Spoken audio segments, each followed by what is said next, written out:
Buenos días, padrino. Hay familias que me comentan desde Ciudad de México que si alguien con síndrome de Asperger puede tener una adicción o problemas de alcoholismo.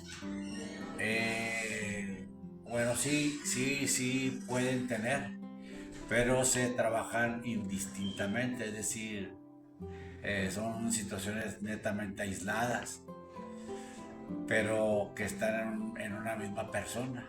Es decir, este, para contemplar una persona con Asperger, este, tienes que hacer un estudio por parte de una persona que especializada, ¿verdad?, en Asperger o algo que conozca esa situación, ¿verdad?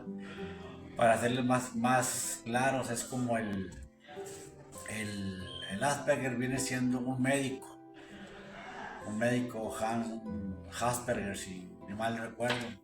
Es un doctor que se interesó por los niños en la época nazi, en que había muchos niños que no se relacionaban, eran muy retraídos, se aislaban mucho, pero tenían unas habilidades muy fuertes, ¿verdad? Habilidades y talentos que pues no sabía. Por eso el doctor Asperger era un pediatra y él empezó a estudiar esa parte, por eso se le llama síndrome de Asperger. En los noventas, ya no se veía como Asperger, ¿verdad? Se decía Asperger porque el doctor Asperger fue el que se interesó en indagar y estudiar esa sintomatología de esos niños de aquel entonces. Y a eso se unió una doctora de apellido Long, si no mal recuerdo. Ella sí era una mujer, una psiquiatra. Y en los noventas ella se inmiscuyó en ese tema y descubrió, y posteriormente en los años del 2000, 2003, ya no se le denominaba Asperger, se le denominaba TEA, trastorno espectro autista. Y bueno, volviendo al tema, les hago esa historia para que ustedes tengan conocimiento de por dónde vienen.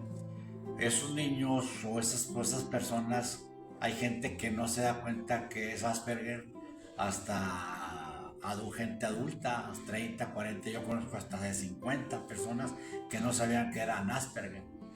Y, y este, y a lo que voy es que una persona que es Asperger y no se le trata o no se le descubre que es Asperger, puede confundirse y irse a la adicción.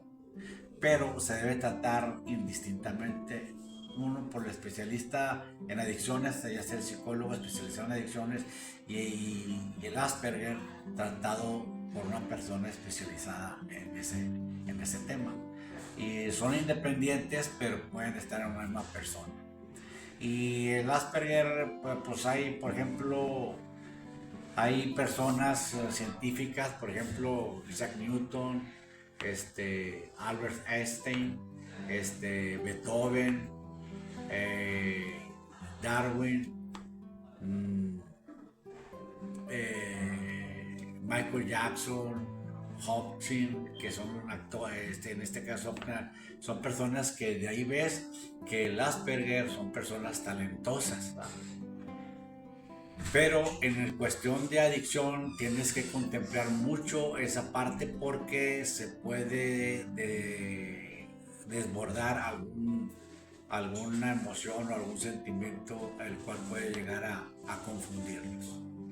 Pero desde el punto de vista clínico debe tratarse el Asperger y las adicciones independientes, pero están en una misma persona. No sé si quedó clara esa pregunta. No, sí, muchas gracias, padrino.